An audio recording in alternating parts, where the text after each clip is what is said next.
दुनिया के इतिहास में जब भी कभी दोगलेपन, दोहरेपन, पलटू वीरों और थूक कर चाटने वालों का इतिहास लिखा जाएगा तो यकीन मानिए भाजपाई विचारधारा के लोग टॉप पर शामिल किए जाएंगे। अब तक तो हम देख रहे थे कि भक्तों के हिंदू हृदय सम्राट से लेकर तमाम लोग विपक्ष के जिन नेताओं को दिन रात भ्रष्टाचारी और न जाने क्या क्या बोला करते थे, अचानक उन्हीं को अपनी पार्टी में शामिल करवा लेते हैं, उनको भाई बंधु बना लेते हैं। मगर अब तो थूक कर चाटने की एक इंटरनेशनल कहानी सामने आ गई है, यानी खेला इंटरनेशनल लेवल पर छा गया है। अभी कुछ सप्ताह पहले तक कहानी चल रही थी कि कभी लुढ़क के अमेरिका की गोद में, कभी लुढ़क के चीन की गोद में, कभी इजराइल तो कभी ईरान की तरफ। लेकिन अब देखिए तालिबान के मामले में भी नॉन बायोलॉजिकल की सरकार पलटी मार चुकी है। ध्यान से देखते जाइए, ऐसा नमूना पूरी दुनिया में बहुत कम होगा। जो नरेंद्र मोदी तालिबान के बारे में न जाने क्या क्या बतियाते थे, जो यूपी के सीएम योगी आदित्यनाथ तालिबान का नाम लेकर विपक्ष को घेरते थे, आज उसी तालिबान के नेता के लिए लाल कालीन बिछा रहे हैं। मगर ये बातें भी कमजोर दिखने लगेंगी जब आप मोदी सत्ता द्वारा तालिबानी फरमान को स्वीकारने की कहानी सुनते हैं। जी हाँ, तालिबान ने एक फरमान दिया जो सीधे सीधे भारत के संविधान के खिलाफ, मानवता के खिलाफ और हिंदुस्तान की आधी आबादी के खिलाफ है, और भक्तों के भगवान ने उसे मान लिया। यह फरमान था महिलाओं के खिलाफ। अब सवाल यह है कि क्या तालिबानी राज का सिस्टम सीखने के लिए तालिबान के नेता को भारत बुलाया गया और हम उनके आगे इतना झुक गए कि अपनी मर्यादा, अपने संविधान और अपने देश की आधी आबादी को ही लात मार के किनारे कर दिया। उधर देश के चीफ जस्टिस डिजिटल युग में लड़कियों के ऊपर ज्यादा असुरक्षा की बात कर रहे हैं। बहुत कुछ बोला है, उनकी बातों का भी तगड़ा वाला पोस्टमार्टम करेंगे। उधर एक भाजपाई नेता है जो राहुल गांधी की मेहरारू ढूंढने निकल पड़े हैं। जी हाँ, चौंकिए मत, मामला सीबीआई मुख्यालय और एसीबी लखनऊ तथा रायबरेली कोतवाली में भी पहुंच चुका है। शिकायत दर्ज हुई है। नागरिकता वाला केस तो पहले से मामला उछाला जा रहा है। इन सभी मुद्दों पर तगड़ी वाली चर्चा करेंगे, मगर उससे पहले आप सभी से एक छोटी सी अपील है। पहली बार है तो चैनल को सब्सक्राइब करके घंटी बजा दीजिए टन से। हर एक वीडियो को लाइक और शेयर करना जरूरी होता है, तभी आपका चैनल मजबूत होगा। इसके अलावा आपको मालूम है कि हम किसी धन्ना सेठ या राजनीतिक दल के दम पर नहीं चलते, तभी खुल के आपके मुद्दों पर बात हो पाती है। हमारा काम पसंद आता हो तो इस QR कोड या फिर मोबाइल नंबर का प्रयोग करते हुए जो भी हो सके आर्थिक सहयोग भेजने का प्रयास जरूर करें। बहुत बहुत धन्यवाद। आइए सबसे पहले बीजेपी का पलटू वीर कैरेक्टर देख लीजिए। शुरुआत करते हैं महामानव से। देखिए, साल 2009 में नरेंद्र मोदी नाम के ट्विटर हैंडल से लिखा गया था कि राजस्थान और गुजरात का बॉर्डर पाकिस्तान से लगता है तथा तालिबान हमारे दरवाजे पर दस्तक दे रहा है। उनके इलेक्शन मैनिफेस्टो को देखा जाना चाहिए। यानी तालिबान के नाम से भारत को डरा रहे थे। यूपी के मुख्यमंत्री योगी आदित्यनाथ ने तो बाकायदा सदन में खड़े होकर विपक्ष को घेरते हुए खिल्ली उड़ाई कि ये लोग तो तालिबान का भी समर्थन कर देते हैं। उस तालिबान का जो महिलाओं के साथ कितनी ज्यादती करता है, बच्चों के साथ न जाने क्या करता है। और आपको यह भी याद दिला दें कि संभवतः योगी सत्ता ने ही एक बार लोगों को गिरफ्तार करवा लिया था, काहे कि लोगों ने तालिबान का समर्थन कर दिया था। और आज वही योगी सरकार और उन्हीं की पुलिस उत्तर प्रदेश में तालिबान के नेता को सुरक्षा दे रही है, यानी आगे पीछे घूम रही है और अंधभक्त कह रहे हैं कि तो जियो पॉलिटिक्स है जी।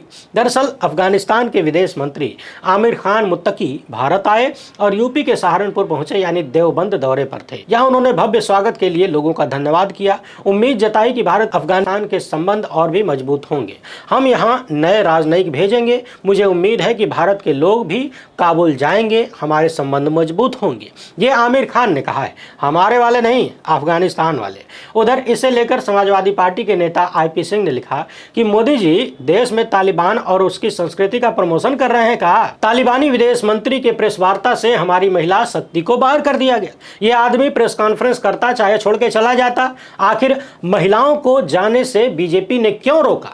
जिस देश में 30% आरक्षण संसद में पास हुआ हो, उस देश में महिलाएं प्रेस कॉन्फ्रेंस का हिस्सा नहीं बन सकती? शर्म करो। अफगान के विदेश मंत्री आमिर खान दिल्ली में शुक्रवार को प्रेस कॉन्फ्रेंस कर रहे थे, मगर इस प्रेस कॉन्फ्रेंस में महिला पत्रकारों की एंट्री पर रोक लगा दिया गया। इस मामले में जब विवाद हुआ तो भारत के विदेश मंत्रालय ने कह दिया कि अफगानिस्तान के विदेश मंत्री की प्रेस कॉन्फ्रेंस में भारत के विदेश मंत्रालय का कोई रोल नहीं था, न ही पत्रकारों को वहां बुलाया गया था। यह प्रेस कॉन्फ्रेंस अफगानी एम्बेसी में हुई थी और उन्हीं लोगों ने चुनिंदा पत्रकारों को बुलाया था।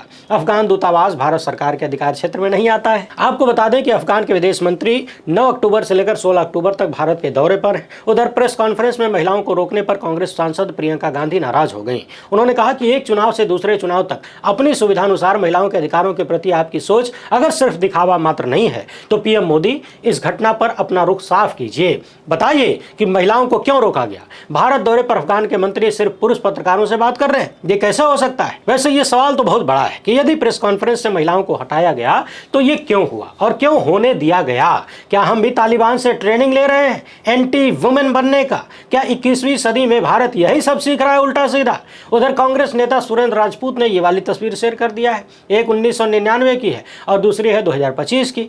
दोनों तस्वीरों में कौन किसके साथ है आपको पता ही होगा, और तालिबान में महिलाओं के साथ क्या क्या होता है ये भी पता होगा। उसी तालिबान के मंत्री आज भाजपाइयों के चहेते दुलारे लाडले बन गए हैं। बाकायदा गाड़ियों में काफिला निकल रहा है, वो भी करोड़ों की गाड़ियों में। सोशल मीडिया पर प्रधानमंत्री की यह तस्वीर भी खूब वायरल है और तस्वीर के साथ लोग सवाल कर रहे हैं कि आपको न तो सऊदी के मुसलमान से दिक्कत है न तालिबान के मुसलमान से दिक्कत है, उन दोनों से हाथ हाथ मिलाते हैं, गले मिल जाते हैं, कुछ भी कर लेते हैं, तो फिर भारतीय मुसलमानों में कौन सा कीड़ा लगा हुआ है? उनसे दिक्कत क्यों होती है भाई? अब जरा ध्यान दीजिए। यहीं पर मेरी वो बात सही हो जाती है कि बीजेपी नेताओं को, आरएसएस वालों को मुसलमानों से दिक्कत नहीं है। दरअसल उन्हें सिर्फ और सिर्फ एक डर पैदा करना है, मुसलमानों के नाम पर हिंदुओं को डराने का काल्पनिक भूत, जिसे दिखाकर हिंदुओं का वोट इकट्ठा किया जा सके और वोट लेकर सरकार में बैठा जा सके। वरना यदि मुसलमानों से तकलीफ होती तो ऐसी ऐसी तस्वीरें नहीं आती। मगर सबसे बड़ी बात यह है कि तालिबान जैसे देश के सामने हम इतना झुक गए कि हमने अपनी महिला पत्रकारों को रोक दिया प्रेस कॉन्फ्रेंस में जाने से। ये तो हद हो गई। उधर भारत के चीफ जस्टिस BR गवई ने एक कार्यक्रम में कहा कि डिजिटल दौर में लड़कियां नई तरह की परेशानियों और खतरों का सामना कर रही हैं। टेक्नोलॉजी सशक्तिकरण नहीं बल्कि शोषण का जरिया बन गई है। चीफ जस्टिस गवई का कहना है कि लड़कियों के लिए आज online harassment, cyber bullying, digital stalking, निजी डेटा के दुरुपयोग और डीप फेक तस्वीरें बड़ी चिंता बन गई हैं। इन खतरों से बचने के लिए पुलिस और अधिकारियों को खास ट्रेनिंग देने की जरूरत है ताकि वो ऐसे मामलों को समझदारी और संवेदनशीलता के साथ संभाल सके। जिस सम्मेलन में चीफ जस्टिस बोल रहे थे उसका थीम था safeguarding the girl child, यानी लड़कियों को बचाना है। चीफ जस्टिस ने कहा कि संवैधानिक गारंटी होने के बाद भी देश की कई लड़कियों को अब भी बुनियादी अधिकारों और सम्मान से वंचित रखा जाता है। यह स्थिति उन्हें यौन शोषण, मानव तस्करी, बाल विवाह और भेदभाव की परिस्थितियों में ढकेल देती है। यहीं पर उन्होंने टैगोर की कविता का जिक्र किया, याद दिलाया कि जब तक कोई भी लड़की डर में जी रही है, यानी एक भी लड़की डर में जी रही है, तब तक भारत उस स्वतंत्रता के स्वर्ग तक पहुंच नहीं सकता। भाषण तो बहुत अच्छा था, मगर सवाल यह है कि आए दिन देश भर से रिपोर्ट आती है कि फला राज्य में इतने सालों में इतनी हजार या लाख लड़कियां गायब हो गई। क्या सुप्रीम कोर्ट ने कभी इन मामलों का संज्ञान लिया? क्या लाखों की संख्या में गायब हो रही भारतीय महिलाओं, लड़कियों की सुध कभी चीफ जस्टिस ने लिया? जब सरेआम हत्या और बलात्कार का दोषी राम रहीम जब चाहे जेल से बाहर आ जाता है, मौज उड़ाता है और मुख्यमंत्री की तरह काफिले में आता जाता है, तो क्या ये चीजें चीफ जस्टिस को नजर नहीं आती? सुप्रीम कोर्ट को नजर नहीं आती? महिलाओं के साथ गलत करने वाले जब सजा याफ्ता राम रहीम को वीवीआईपी ट्रीटमेंट लेते हुए देखते होंगे तो उनका मन क्या बढ़ नहीं जाएगा? जब मोदी सरकार का डबल इंजन सुप्रीम कोर्ट से ही झूठ बोल के बिल्किस बानो के बलात्कारियों और उनके परिवार के हत्यारों को समय से पहले छुड़वा लेता है, उनसे प्रचार करवाता है भाजपाई लोग, तब क्या गलत करने वालों के खिलाफ सुप्रीम कोर्ट ने कोई एक्शन लिया? एक राजनीतिक दल बाकायदा लोगों को ट्रोल करने के लिए, गाली देने के लिए और सोशल मीडिया पर टॉर्चर करने के लिए IT सेल बनाकर चलाता है।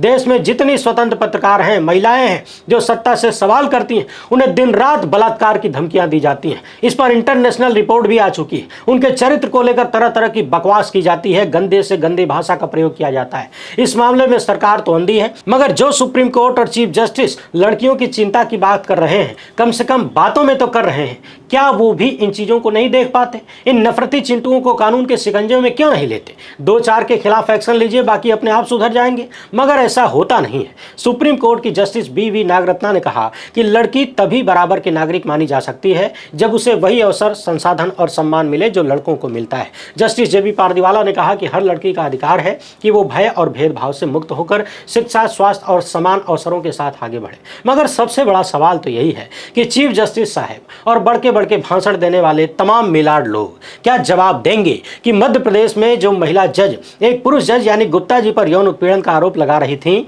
और तरह तरह से टॉर्चर करने का आरोप लगा रही थी, जिस महिला जज ने उत्पीड़न से परेशान होकर और शिकायत पर कार्रवाई नहीं होने पर अपने पद से इस्तीफा दे दिया, क्या यही भाषण आप उनके सामने दे पाएंगे?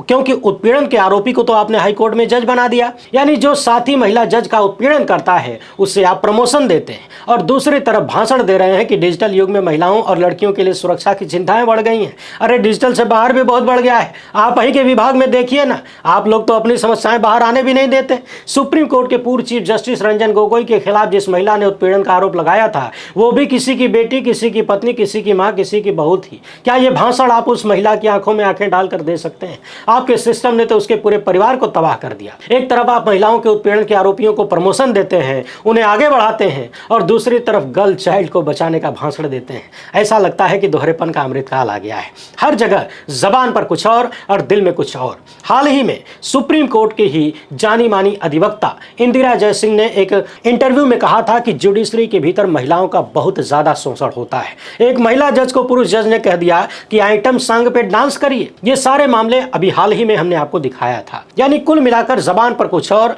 भीतर कुछ और होता रहता है। अब एक नजर इधर डालिए। 150 करोड़ की आबादी वाले देश में भाजपाइयों के पास कोनो काम धंधा नहीं रह गया है। एक भाजपाई निकल पड़े हैं राहुल गांधी की मेहरारू खोजने। 11.5 साल से अपने विश्वगुरु की पत्नी की खोज खबर नहीं ले पाए, लेकिन राहुल गांधी की मेहरारू इनको मिल गई है। कर्नाटक के कोई भाजपा नेता हैं, नाम लेना नहीं चाहता हूं, काहे फोगन में प्रचार किया जाए। उन्होंने नेता प्रतिपक्ष राहुल गांधी के खिलाफ सीबीआई मुख्यालय और एसीबी लखनऊ तथा रायबरेली कोतवाली में पुलिस शिकायत दर्ज कराया है। इनका आरोप है कि राहुल गांधी के साथ जो अक्सर महिला देखी जाती है ना, वो उनकी असली पत्नी हो सकती है। नकली पता नहीं कहां से इनको मिल गई। इस व्यक्ति का कहना है कि राहुल गांधी ने अपने नामांकन हलफनामे में न तो किसी पत्नी का उल्लेख किया है, न बच्चों का। इस व्यक्ति ने राहुल गांधी पर ब्रिटिश नागरिक होने का भी आरोप लगाया है।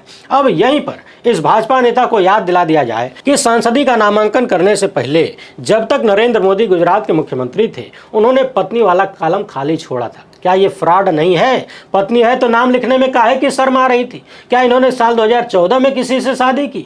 आखिर उसके पहले हलफनामे में पत्नी का नाम काहे नहीं भरते थे? और अभी 2024 का हलफनामा हाल ही में मैंने आपको दिखाया था, जिसमें इन्होंने पत्नी को लेकर बहुत सारी जानकारियां छुपाई, यानी नहीं दिया। हो सकता है इनको खुद न मिला हो, पत्नी से बातचीत होती नहीं होगी तो मिलेगा कहाँ से? इन्हें नहीं पता कि इनकी पत्नी के आय का स्रोत क्या है, वो क्या करती हैं। बहुत सारी चीजें थी जो भक्तों के भगवान अपनी पत्नी के बारे में छिपा रहे हैं या फिर नहीं बता पा रहे हैं। इनको अपनी पत्नी का पैन नंबर तक नहीं पता है। हमने पिछले दिनों विस्तार से दिखाया था। यानी कुल मिलाकर 150 करोड़ की आबादी वाले इस देश में जहां लाखों समस्याएं हैं, वहां भाजपाइयों के पास प्रधानमंत्री की पत्नी की सुध लेने की फुर्सत नहीं है, लेकिन राहुल गांधी की मेहरारू ढूंढने निकल चुके हैं। सवाल यह है कि अगर राहुल गांधी की कोई पत्नी होगी भी तो छुपाने की क्या जरूरत होगी? क्या नफरती चिंटू उनको विवाह करने से रोक लेंगे, या फिर पत्नी दिखा दिया तो हरण कर लोगे? किस बात का डर होगा राहुल गांधी को? मगर ये सारी बातें सिर्फ इसलिए फैलाई जाती हैं ताकि आप मूल मुद्दों से भटके रहें और विपक्ष के नेता पर संदेह करते रहें। फिलहाल इतना ही। वीडियो पसंद आई हो तो ज़्यादा से ज़्यादा लोगों तक पहुंचाएं। पहली बार है तो चैनल को सब्सक्राइब कर लीजिए। हमसे जुड़ने के लिए बहुत बहुत धन्यवाद। जय हिंद।